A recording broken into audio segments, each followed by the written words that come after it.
देशहित में अब बात करते हैं युद्ध के सीजन में मालामाल हो रहे देश अमेरिका की। एक तरफ युद्ध से यूक्रेन बर्बादी की कगार पर खड़ा हुआ है, रूस आर्थिक प्रतिबंधों की मार झेल रहा है, यूरोपीय देशों में महंगाई बढ़ रही है। वहीं दूसरी तरफ अमेरिका की हथियार कंपनियों की लॉटरी लग गई है। जी हाँ, हथियारों की फैक्ट्री वहां पर है और उनकी लॉटरी लग गई है। यूक्रेन और रूस के बीच ये जो जंग छिड़ी हुई है, इसके बाद अमेरिका की रक्षा कंपनियों के शेयर्स की कीमतों की बात की जाए तो वो आसमान छू रही है।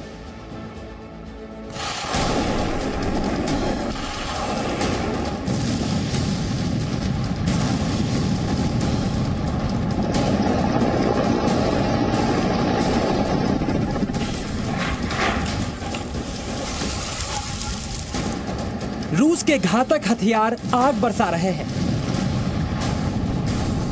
यूक्रेन जल रहा है और इस तबाही की तस्वीरें सारी दुनिया देख रही है।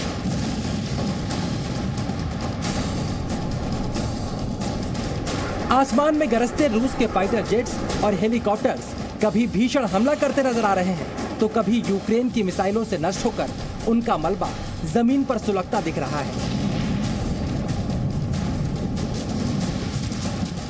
कभी रूस की खतरनाक मिसाइलें यूक्रेन के शहरों में तबाही का सैलाब ला रही हैं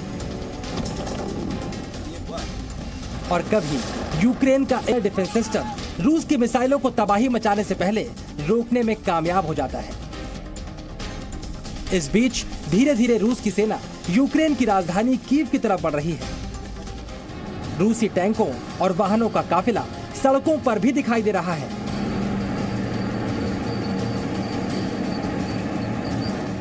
वहीं जंगलों के रास्ते भी अब रूस की सेना कीव की तरफ बढ़ने की कोशिश कर रही है। इस बीच यूक्रेन में जारी महायुद्ध पर सारी दुनिया की नजरें टिकी हैं। रूस के हमले के बाद यूक्रेन के शहरों की शानदार इमारतें खंडहर में तब्दील हो गई हैं। एक अनुमान के मुताबिक यूक्रेन में 100 अरब करोड़ डॉलर का नुकसान हो चुका है। वहीं रूस के भी सैन्य साजो सामान यूक्रेन युद्ध में नष्ट हो रहे हैं और अमेरिका और नेटो ने रूस पर बड़े आर्थिक प्रतिबंध भी लगा दिए हैं, जिससे रूस की अर्थव्यवस्था भी नीचे जा रही है। Our economic sanctions are crippling the Russian economy right now. The ruble has lost half its value. It now would take literally almost 200 rubles equal $1 because of how it's been sort of damaging. लेकिन प्रतिबंध लगाने वाले America को इस तबाही और बर्बादी के बीच अपना फायदा भी नजर आ रहा है। अमेरिका दो देशों को तबाह करने वाली वॉर के बीच मालामाल हो रहा है। अमेरिका वॉर के बारूद को खाद बनाकर डॉलर्स की फसल काट रहा है। कैसे, अब ये भी समझिए। दुनिया के सबसे घातक हथियार बनाने वाला अमेरिका दुनिया का सबसे बड़ा हथियार विक्रेता भी है और रूस के हमले को देखकर डरे नेटो देश अपनी सुरक्षा मजबूत करने में जुट गए हैं। कुछ देशों में अमेरिका हथियार तैनात कर रहा है और कुछ देशों को अमेरिका हथियार प्रणाली बेच भी रहा है। ये उन देशों पर एहसान भी है और अमेरिका के लिए कमाई का मौका भी। यूक्रेन बॉर्डर पर मौजूद देशों को खतरा ज्यादा है तो उनसे कमाई का मौका भी ज्यादा मिल रहा है। We are pleased to have announced this week that we have directed 2 Patriot missile defense systems to Poland, and today I can announce that we have delivered those Patriot systems to Poland. चलिए अब दुनिया के हथियार बाजार को भी समझिए। साल 2016 से 2020 के बीच दुनिया में कुल बिके हथियारों में से अमेरिका ने 37%, रूस ने 20%, फ्रांस ने 8%, जर्मनी ने 6% और चीन ने 5% हथियार बेचे। इन आंकड़ों के मुताबिक सबसे ज्यादा हथियार अमेरिका ने बेचे हैं, जो अब नेटो के साथ दुनिया भर में रूसी हथियारों की बिक्री पर प्रतिबंध भी लगा रहा है। यानी अमेरिका की कोशिश अब आधे से ज्यादा हथियार बाजार पर अपना कब्जा करने की है। और यूक्रेन रूस युद्ध शुरू होने के बाद तो अमेरिका की हथियार कंपनियों की जैसे लॉटरी ही लग गई है।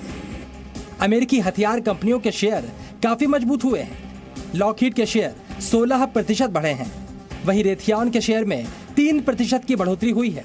यूक्रेन युद्ध के बाद कई देशों ने रक्षा बजट भी बढ़ाया है। जर्मनी और डेनमार्क का रक्षा बजट काफी बढ़ गया है और इन नेटो देशों से हथियारों के ऑर्डर भी मिल रहे हैं। कोई भी वार होता है तो उसमें उन्हीं कंपनियों का फायदा होता है जो डिफेंस प्रोडक्शन, डिफेंस यूनिट्स या डिफेंस की और इक्विपमेंट्स बनाते हैं, जैसे कि जिसकी कि काफ़ी ज़्यादा कंपनीज अमेरिका में हैं। और इससे सिर्फ ना सिर्फ अमेरिकन कंपनीज को बल्कि इजरायली कंपनीज जो बहुत बनाती हैं, जर्मन कंपनीज बनाती हैं, फ्रेंच कंपनीज बनाती हैं, इनको फ़ायदा होगा क्योंकि हथियारों की खपत ज़्यादा होगी, उनकी डिमांड ज़्यादा होगी। अब आप ये भी समझिए आखिरकार क्यों अमेरिका की हथियार कंपनियों के शेयर इतनी तेजी से बढ़ोतरी पर है। यूरोपीय यूनियन ने ऐलान किया है कि वो 45 करोड़ यूरो के हथियार खरीदेगा और उसे यूक्रेन को सौंपेगा। इधर अमेरिका ने कहा है कि वो 35 करोड़ डॉलर की अतिरिक्त सैन्य सहायता देगा। इससे पहले अमेरिका ने 65 करोड़ डॉलर की सैन्य सहायता यूक्रेन को दी थी। We have donated thus far $1 billion in security assistance, and more shipments of defensive equipment are on the way as I speak. We're coordinating deliveries of anti-armor and anti-air capabilities with a wide range of our allies and partners. इन सबको मिलाकर अगर देखें तो America और NATO देश 17,000 anti tank हथियार और 2,000 stinger anti aircraft मिसाइलें भेज रहे हैं, जिसे अमेरिकी कंपनी रेथियान बनाती है। वहीं रेथियान लॉकहीड मार्टिन के साथ मिलकर जेवलिन एंटी टैंक मिसाइल भी बनाती है, जिसे अमेरिका और दूसरे नेटो देशों ने बड़े पैमाने पर यूक्रेन को दिया है। अब हथियारों की बिक्री बढ़ेगी तो अमेरिकी कंपनियों की आमदनी भी बढ़ेगी और उनके शेयर भी ऊपर जाएंगे। अमेरिका का कारोबार इतना बड़ा है कि अमेरिका विश्व के कई देशों को, ख़ासतौर से लैटिन अमेरिका के देशों को, पूरे यूरोप को, एशिया के कई देशों को हथियार भी बेचता है और काफ़ी मात्रा में बेचता, भारत समेत। Bharat, Japan, south Korea, Vietnam, Taiwan, ये सब देश अमेरिकी हथियारों के बड़े खरीदार हैं। तो हथियारों के इस बाजार में सबसे बड़ा विक्रेता अमेरिका है, उसके बाद रूस और फिर चीन। यानी कुल मिलाकर यूक्रेन युद्ध से भले ही यूक्रेन और रूस को भारी नुकसान हो रहा हो, लेकिन अमेरिका समेत उन तमाम देशों की अर्थव्यवस्था मजबूत हो रही है जो हथियारों के बाजार के बड़े खिलाड़ी हैं। तुर्की भी रूस की चेतावनी के बावजूद यूक्रेन को अपने घातक हमलावर ड्रोन दे रहा है। इससे उसका हथियार उद्योग भी चमक गया है। इसके अलावा इजराइल का रक्षा उद्योग भी जमकर कमाई कर रहा है।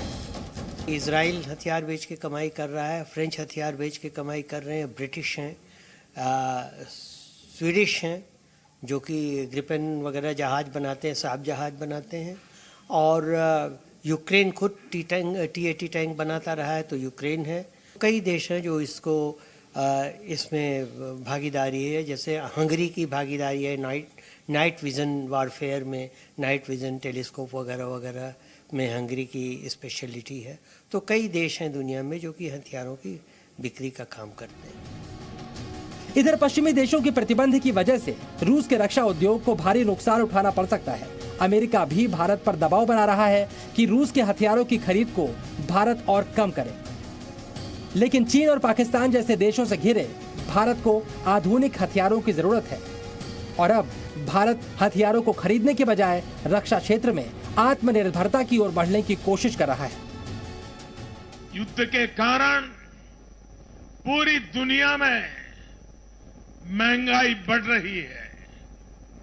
विकासशील देशों को विशेष रूप से कठिनाई का सामना करना पड़ रहा है।